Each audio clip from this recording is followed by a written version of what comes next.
listen, so this week, crazy week, by the way. We got on Ryan Serhant's fucking vlog. Okay, we're all over it. We're like the entire vlog. It's super exciting, but he has some great content in there. But listen, this week, we had another opportunity where, we have a master class coming up next week we're preparing for. We have another mini Adapt and Grow that I just spawned on Danny yesterday that we're going to be doing in Soho, New York. So check that shit out. It's limited people, 40 seats, and it's going to be a mini Adapt and Grow. So we're doing it as like a little bit of a free, event, but it's going to be for entrepreneurs. Completely entrepreneur based. If you're an entrepreneur, boom, that's where you want to be. It's about mindset and execution. You know what? For the rest of this week, it's just hustle time, man. Deals, working with team members, getting the team stronger, better. Any company, you are only as good as your fucking team. And you can create success for your team by setting up great training and expectations and vice versa. You want to know what their expectations are, and you want to give them your expectations, but train them so they can meet that. That's what it's all about. This week is about training, getting our team to be gladiators, and to help small business take it to the next level.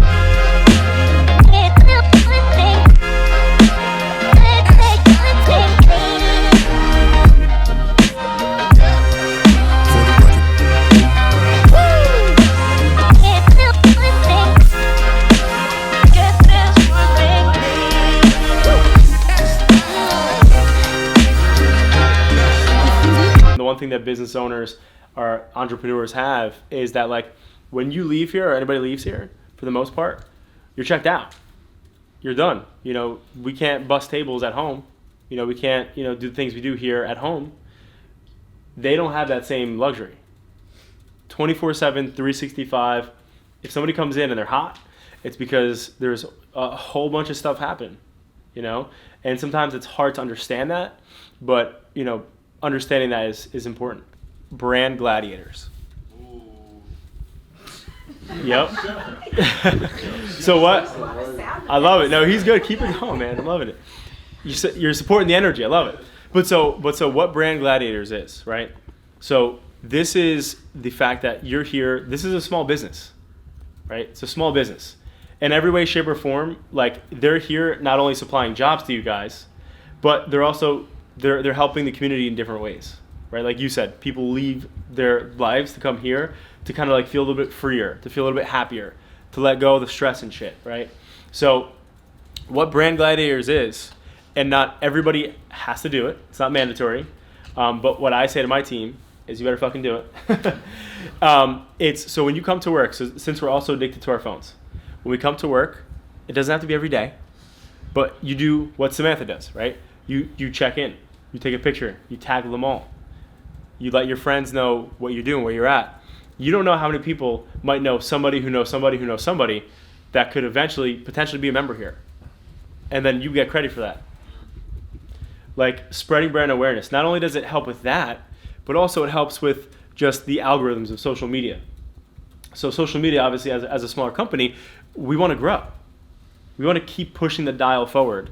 And, there's ways where we can obviously invest in money to do that, or we can have the team also help us with that.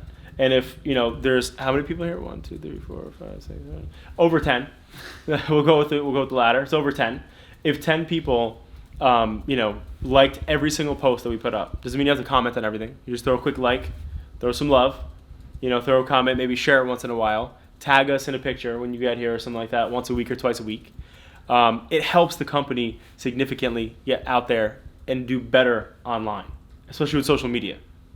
So since we have a cell phone addiction, part of Brand Gladiators that can leverage that is that, you guys come in, you check in with your phone, you do the stuff you have to do real quick, and, and help the company that way.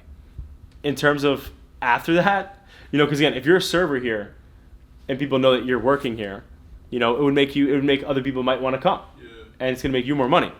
If you're in the back, if you're a chef, it can help prevent you from having, a dead Monday or a dead day, or give you credit towards, hey, I got somebody to join here, So there's different things like that you can do, but it ultimately helps the brand. In terms of a cell phone, again, I've been here as a guest before, and I've seen people on their phones. A lot of business owners come here, so when they see that stuff, they're like, They let their people go on their cell phones. So in terms of that, obviously that's on you guys. My own thing that I would say, it's just not a good look. I don't know if I've never been back that way, or if there's like somewhere super in the back, but like maybe having like a check-in point where it's like at some point in your shift you have one time where you can check in, or 2 times where you can just check in and check your phone and make sure your family's good, everybody's good. But being on it all the time, again, that's the wrong mindset. You're focused on outside, you're not focused on here. Right. When you're here, if you want to make money, if you want to grow, your mind should be here. If you're thinking about cell phones and doodling and whatever else, you're not thinking about it. These are all bands and singers in Asbury. I didn't know if you wanted. I wouldn't do bands. Okay. Or singers. Okay, cool. I'll just take this off. I wasn't sure if what you were looking for. We have Uncle Dude's Donuts, the person who started that. And then we also have the Broad Street Dough Company. I put them on there. Cool. That's a band, so I'll take that off. PJ Carone, I looked him up and now I kind of forget what he does. But Interfaith Neighbors is kind of something that started in Asbury, which is basically like helping those less fortunate and starting that. And it's run by an entrepreneur. I would love to, that's cool. This is the same person from the same. Okay. Jay Sugarman, it's going to be probably tough trying to sway him to come here, but he's the one who bought $1 billion worth of land in Asbury and kind of just started revamping it. And he's the one who's building the huge condos on the boardwalk that are selling for $1 million or $6 million. Right. So I have his contact information. I mean, we're gonna make it happen. Listen, she's gonna get it.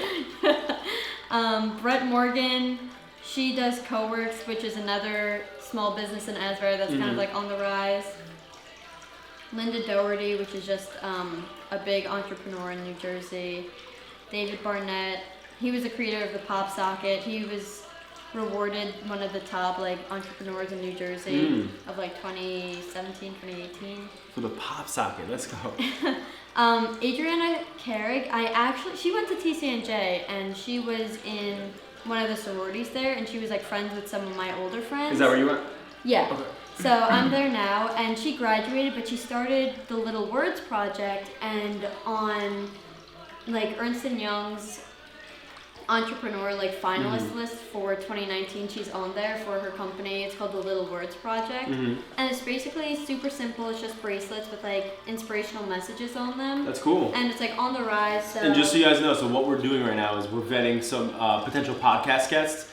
My girl is making some moves on. She's taking a look at. But our main mission with our podcast, with breaking barriers, as we discussed, is we want to help entrepreneurs around the world, because again, we have people listening in from the United States, from UK, from Australia, and a little bit in different countries. Some Poland and some Ireland, some different places. But the biggest thing is that with getting guests like this, what we're doing is we're getting people who have the experience, that can share and help other entrepreneurs. That's always the mission. Everybody has been locked in a barrier that they've had, whether it's a limiting belief, a physical issue, or some sort of thing. And and having experience and learning from other people is how you grow. Like a good saying I love is, it takes a fool to learn from their own mistakes, or any fool can learn from their own mistakes, but a wise person learns from somebody else's. So that's what this podcast is about. It's taking these other people's failures and understanding how they overcame them and applying them to your life, So if you could figure out a better way to climb that ladder without having to keep falling like other people, why would you not do it? Right. You know what I mean? Yeah. So that's what this is fucking about, people. All right. So, which one? I'll go with the one. Take it. Yeah. Can you do me a favor and fold it in half? We're going to go back to 3rd grade. Remember hot dog, hamburger? American public schooling. All right. Okay, so, one last chance. You want to trade? No, You're good? I'm good. All right, because no going back after this. Okay. All right, cool. So watch. Can you it's not really magic. It's more science.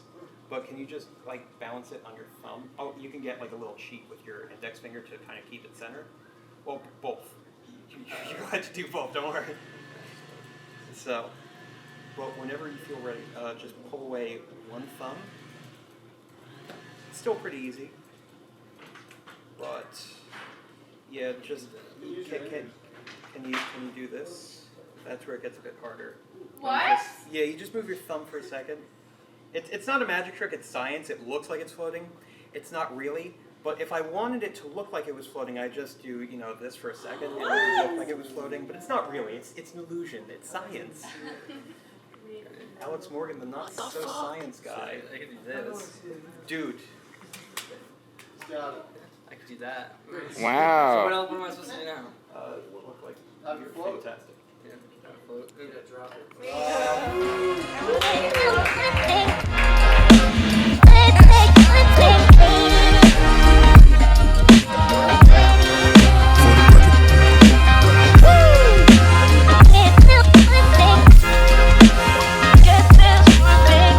All right, listen, I want to give a quick just shout out, poor John upside down, get this out of my brain and transfer it to you guys.